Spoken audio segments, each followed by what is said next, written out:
Hello, Timeless Gamer crew. We're talking one-hit wonders. Okay, my first pick for the one-hit wonders is going to be a 1995 Sega Mega Drive game called COMIX ZONE.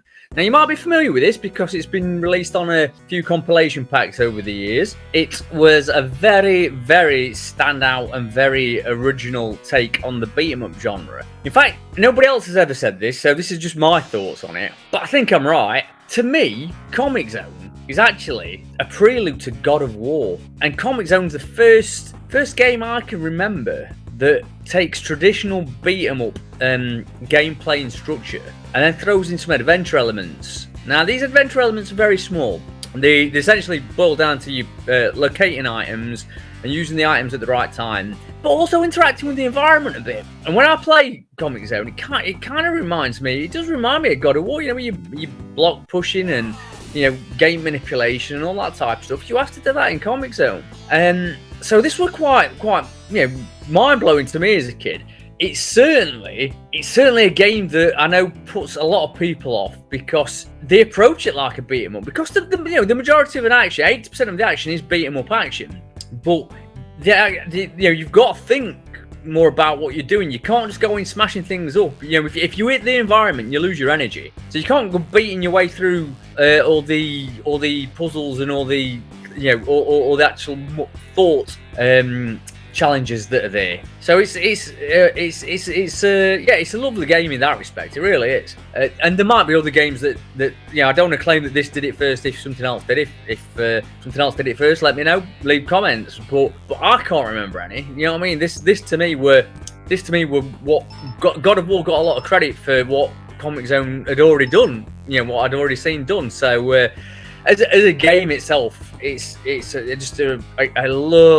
lovely game. It's a beautiful game. It's got you know, the presentation is obviously the standout aspect of it. It's presented like you're reading through a comic book as you journey through a comic book. It's incredibly original to this day. I mean, I can't think of any games that really took this approach.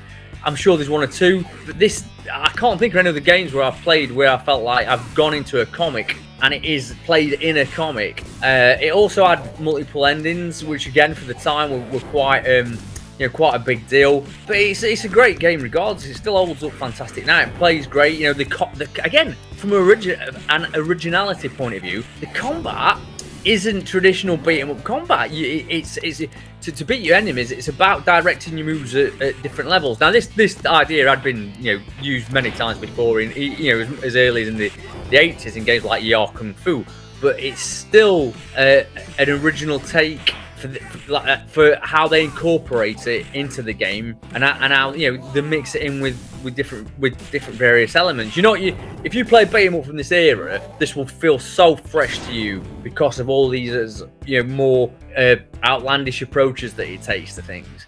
And it's got branching paths as part of that. You know, when you're journeying through your comic, you can choose to go different directions, a bit like an old choice and consequence novel or comic that you'd play. So there's a lot to see here. That's, you know, if you're retro gaming, you need to play COMIX ZONE to get a different take on retro games because it stands out as such an original, amazing, brilliant approach to everything that it incorporates, beat 'em ups, you know, puzzle games, whatever. It's or adventure games. Sorry, not puzzle games, adventure games.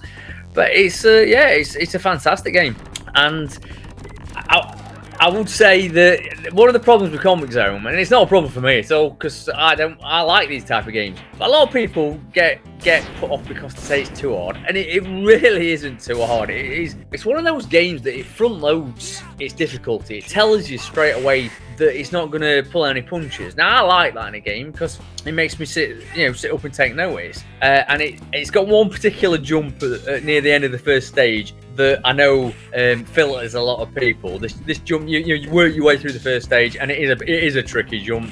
It is one of those that if things don't quite fall right for you, you can die instantly, and then you've got to start the whole stage again. So it pisses people off, and I get that. But my response to that is, don't be a pussy, don't be a vagina.